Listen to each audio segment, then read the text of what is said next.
These are the Jordan Zion 4, and I got them at a pretty good bargain, but are they actually worth the price? Let's find out. Before we get into the actual video, if you can like, subscribe, and comment, any engagement at all really helps the video to get exposure, helps the channel to grow, and I will be eternally grateful for all the support that you all continue to give.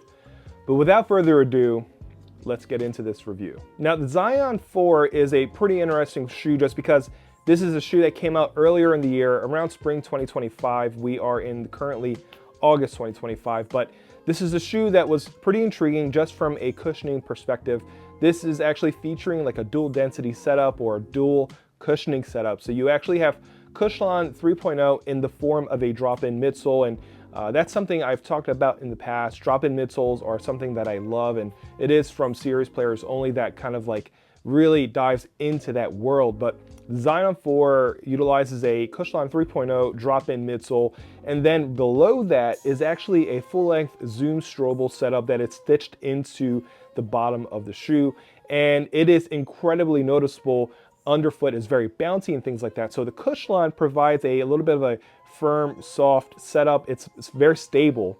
But when you get to that Zoom Strobel, you have that bounce and that feedback, that responsiveness that I really enjoy from Zoom in general. So this dual density setup is a really good setup, especially for big players like myself, where it does provide the cushioning, the stability, but also the bounce that you expect from Zoom. So cushioning on the Zion 4 was fantastic in my experience playing in this shoe. Now, moving on to the traction was actually pretty good. It starts off very, very tacky, very sticky, and I believe Wear Testers covered it recently where that translucent outsole does start off very sticky. On a pretty clean court, the traction held up really, really well, had very good bite, so you can make those quick cuts and things like that, and you're not really worried about slipping or having the shoe come from under you.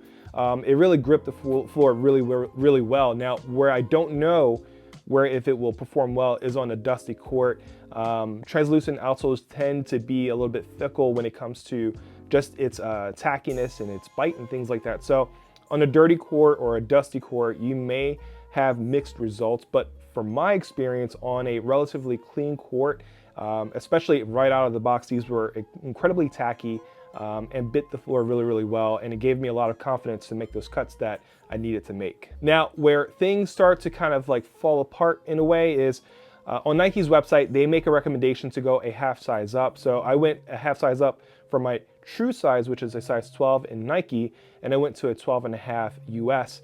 And what I found was that this shoe fits incredibly narrow, and it does warn you on the Nike site, but this shoe fits incredibly narrow. It feels incredibly narrow, especially if you have wide feet. If you have narrow to normal sized feet, you probably can get away going true to size, but as a wide footer, I did have some difficulty in the beginning. It had some pain around the pinky toe, but it was tolerable. It wasn't something that was going to keep me from playing the game.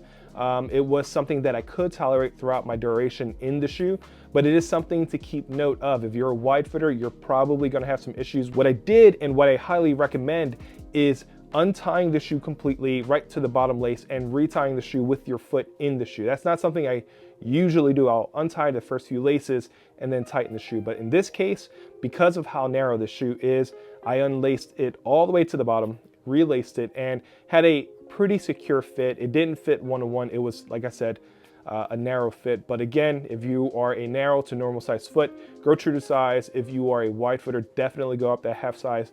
And even then, you may have some tightness in the shoe. Now, the materials aren't really anything to write home about. The entire upper is a synthetic upper. You have like synthetic suede around the collar of the shoe, synthetic suede around the toe box of the shoe, and then like a heat meld around the front of the shoe and around the sides. I think that's obviously intentional. One, I think they wanted to kind of contain the budget, so they spent a lot of the budget probably on the cushioning setup. You have what I would consider right now a premium setup of Cushlon 3.0, and definitely a premium setup of Zoom Strobel full length around all throughout the shoe. So, but what I think was the intent was to make the materials as strong as possible to contain Zion's foot. We saw that he had that blowout, I think with a PG or a Kyrie signature shoe when he was at Duke, where he blew the shoe out just from making a cut. So I think to prevent that from happening again, you make the materials as strong as possible, but doing that makes the shoe a little bit more rigid and less forgiving. So it's going to take some time for a player to break the shoe in. A few hours of play should help the shoe kind of like loosen up and kind of mold to your foot a little bit more, but definitely keep that in mind when you're playing. This is a shoe that starts off very, very stiff. Now, from a design perspective, I do like how clean this shoe is. This is, I believe, the launch colorway. You do have some of the acronyms and design aesthetic that are being carried over from previous signatures, but you do have pretty much an all new design, and I am a fan of this particular model. Now, the big question is this shoe really worth $85, discounted US? And my immediate reaction or my immediate opinion is no. I think you can get this shoe cheaper. This shoe is not flying off the shelves. Zion himself hasn't really played in this particular model. I think around the $65 to $75 range is probably where it will end up. And so I think you can get a better deal than the $85 I paid.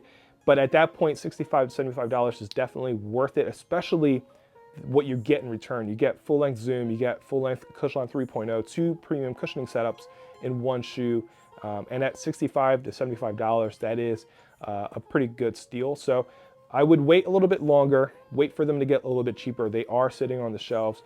If you want yourself a pair right now to test out, definitely get them from Nike. In the US at least, they do have a 60-day return policy, and that's a wear test policy. So, you know, you can kind of like get the shoe worry-free, risk-free, playing them a little bit, and then send them back if they don't quite fit what you're looking for. But that's going to do it for this video. If there's anything you would like to know about the Zion 4 or anything I missed, please leave a comment. If you like this video, like it.